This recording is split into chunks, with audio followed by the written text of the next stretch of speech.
ताई. राजकारणात दादा शब्दाभोवती जसं वलय तितकंच वलय ताई या शब्दाभोवती पण आहे. आणि राजकारणात असंच वलय ज्या ताईंभोवती पाहायला मिळतं अशा पंकजा ताईंबद्दल मी बोलतीये. पंकजा गोपीनाथराव मुंडे. आता पूर्ण नाव घेण्याचं कारण म्हणजे गोपीनाथ मुंडेंच्या राजकीय वारसदार म्हणून पंकजा मुंडेंनी राजकारणाला सुरुवात केली. आता तसं पाहायला गेलं तर मुंडेंचे दोन राजकीय वारसदार आहेत, पण चर्चा मात्र पंकजाताईंची होते. कधी काळी मी जनतेच्या मनातली मुख्यमंत्री म्हणणाऱ्या ताई आता मात्र राजकारणातून गायब का, असा प्रश्न आहे. पंकजाताईंचं राजकारण गुंडाळलंय का? ताईंचं राजकारण कोण संपवतंय की त्याच यासाठी कारणीभूत ठरतायत? या सगळ्या प्रश्नांची उत्तरं या व्हिडिओतून जाणून घेऊ. आता मराठवाड्यातलं आणि त्यातल्या त्यात बीड जिल्ह्याच्या राजकारणात मुंडे कुटुंबाचं मोठं प्रस्थ आहे. मात्र गेल्या काही काळापासून महाराष्ट्राच्या आणि बीडच्या राजकारणात पंकजाताई कुठे आहेत? त्यांचं राजकारण संपवलं जातंय की त्या राजकारणातून काढता पाय घेतायत, अशी शंका उपस्थित होतीये. आता हे प्रश्न आत्ताच पडण्याचं कारण काय? तर सध्या राज्यात ओबीसी विरुद्ध मराठा वाद चांगलाच पेटलेला आहे. मनोज जरांगे पाटलांच्या ओबीसीतून मराठा आरक्षणाच्या मागणीला ओबीसी समाजाकडून तीव्र विरोध होतोय. यासाठी ओबीसी नेते एकवटलेत आणि नुकतंच बीड जिल्ह्यात ओबीसी एल्गार महामेळावा पार पडला. पण यात पंकजा मुंडे मात्र निमंत्रण असूनही गेल्या नाहीत. शिवाय धनंजय मुंडेही या मेळाव्याला उपस्थित नव्हते. त्यामुळं ज्या गोपीनाथ मुंडेंनी वंजारी समाजाचं एक हाती नेतृत्व केलं, त्यांचे वारसदार मात्र या मेळाव्यातून गायब असल्याची टीका झाली. ओबीसी मेळाव्यात वंजाऱ्यांचा आवाज कुठे होता, असा प्रश्नही उपस्थित झाला आणि सोबतच पंकजाताईंच्या राजकारणाबाबतचे प्रश्नही उपस्थित झाले. आता पंकजा मुंडेंच्या राजकीय प्रवासावर नजर टाकली तर पुतण्या धनंजय मुंडेशी मतभेद झाल्यानंतर गोपीनाथ मुंडेंनी आपली लेक पंकजाला आपला राजकीय वारसदार म्हणून घोषित केलं. माझी पंकू माझं नाव काढेल, हे गोपीनाथ मुंडेंचे शब्द पंकजाताईंनी प्रत्यक्षात पण उतरवले.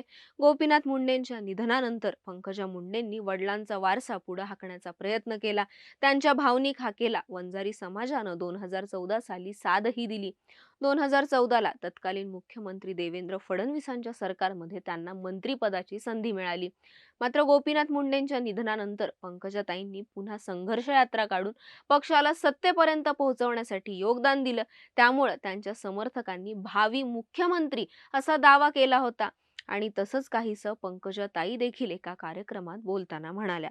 कदाचित मी जनतेच्या मनातली मुख्यमंत्री हे पंकजाताईंचं एका कार्यक्रमातलं वक्तव्य भाजप नेत्यांना अजिबात रुचलं नव्हतं.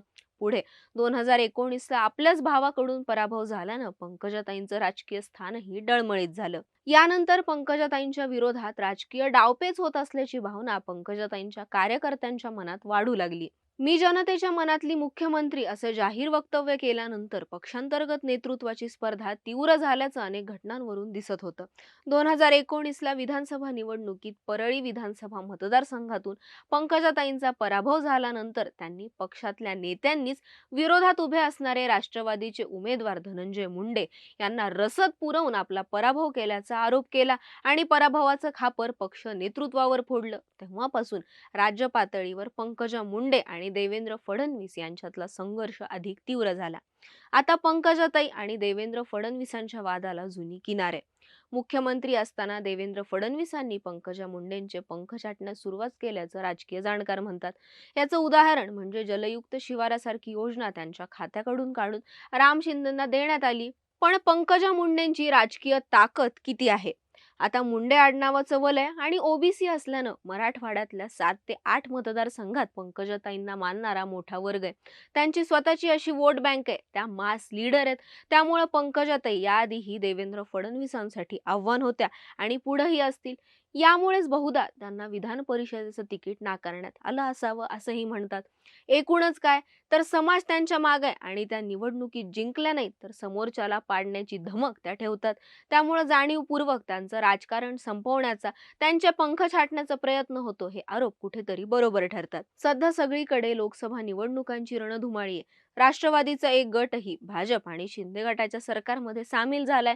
त्यामुळे स्थानिक पातळीवरची राजकीय गणितं पण बदलली आहेत.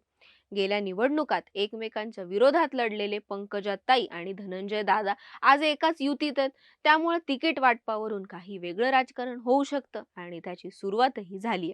कारण प्रीतम मुंडेंना लोकसभा निवडणुकीत धनंजय मुंडे मदत करणार आहेत. मग बदल्यात त्यांना परळी विधानसभा मतदारसंघातून उमेदवारी मिळू शकते. मग प्रश्न असा आहे की पंकजाताईंचं काय?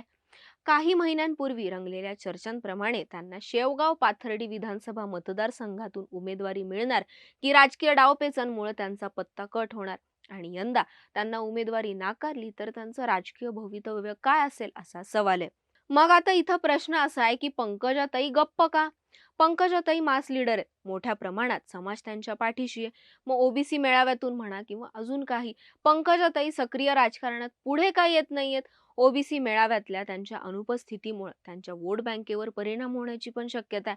मग पंकजाताईंचं राजकारण गुंडाळल्याची जी चर्चा होते, त्याला पक्षांतर्गत राजकारणाची किनार आहे की पंकजाताईंचं अलिप्त असणं याला जबाबदार आहे? याबद्दल तुम्हाला काय वाटतं? कमेंट करून सांगा आणि अशाच व्हिडिओजसाठी टाइम्स ऑफ डेमोक्रेसीच्या यूट्यूब चॅनलला सबस्क्राईब करायला विसरू नका. Times of democracy TOD Marathi, लोकांकडून लोकांसाठी.